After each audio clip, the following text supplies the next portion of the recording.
আমরা দায়িত্বহীন কণ্ঠে জবাবে বলতে চাই, আপনারা কি বাংলাদেশে মাদ্রাসা পড়ুয়াদেরকে আপনাদের সন্তান বলতে আপনাদের লাগে কোথায়? আলিয়া মাদ্রাসার এই সাফল্য দেখে কোন কোন কথিত বুদ্ধিজীবী বিভিন্ন সেমিনারে বক্তব্যে বলে থাকেন যে ঢাকা বিশ্ববিদ্যালয় আজকাল একটি মাদ্রাসায় রূপান্তর হয়েছে। ঠিক না ভাই? ঠিক। এবং সেটি হবার কারণে ওনার জ্বলে যায়, পুড়ে যায়, হয়ে যায়, উনি ধ্বংস হয়ে যাচ্ছে। তারা বলছেন এভাবে যদি চলতে থাকে তাহলে আমাদের সন্তানদের কি হবে?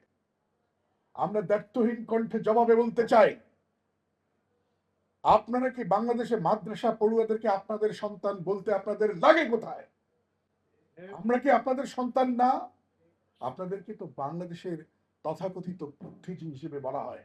আপনাদের বুদ্ধি থেকে এটি ঢোকে না। আপনাদেরকে ব্যর্থহীন কণ্ঠে বলতে চাই, কোন মাদ্রাসাকে কি প্রতিযোগিতা ছাড়া, পরীক্ষা দেওয়া ছাড়া, লিখিত পরীক্ষা ছাড়া, ভাইবা ছাড়া কি বিশ্ববিদ্যালয়ে অংশগ্রহণের সুযোগ পায়? যদি প্রতিযোগিতার মাধ্যমেই বিভিন্ন পাবলিক বিশ্ববিদ্যালয়গুলোতে বাংলাদেশের মাদ্রাসাগুলো যদি তাদের আপন জায়গা দখল করে নিতে চায়, তাহলে আপনার এই বৈষম্যমূলক চিন্তা কেন?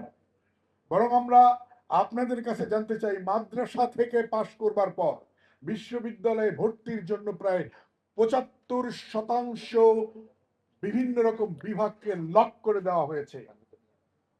শুধুমাত্র ওপেন আছে ইসলামী স্টাডিজ, ইসলামী হিস্ট্রি, আরবি, উর্দু, ফার্সি, এরকম কিছু বিষয় দিয়ে খুলে রাখা হয়েছে। অথচ আমরা দেখি যে একটি দাখিলের ছাত্র যে বইগুলো পড়াশোনা করে, প্রায় সব কোটি বই বাংলাদেশের জেনারেল শিক্ষার একেবারে মলাটটা ছাড়া, ভেতরে দাড়ি কমা সেমিকোলন সহ হুবহু, এর বাইরে তারা আরো ৬-৭টা বই পড়ে। ঠিক না বেঠিক? এতগুলো বই পড়বার পরে, আপনাদের সকল বই পড়ে পাশ করবার পরেও তাদের জন্য পাবলিক বিশ্ববিদ্যালয়গুলো যখন লক করে রাখা হয়, তখন এই বিষয়টি থেকে আগামীতে আদালতের দ্বারস্থ হবার সুযোগ আছে কিনা এ ব্যাপারে একাডেমিক ডিবেট করতে হবে। ঠিক না বেঠিক বন্ধুরা?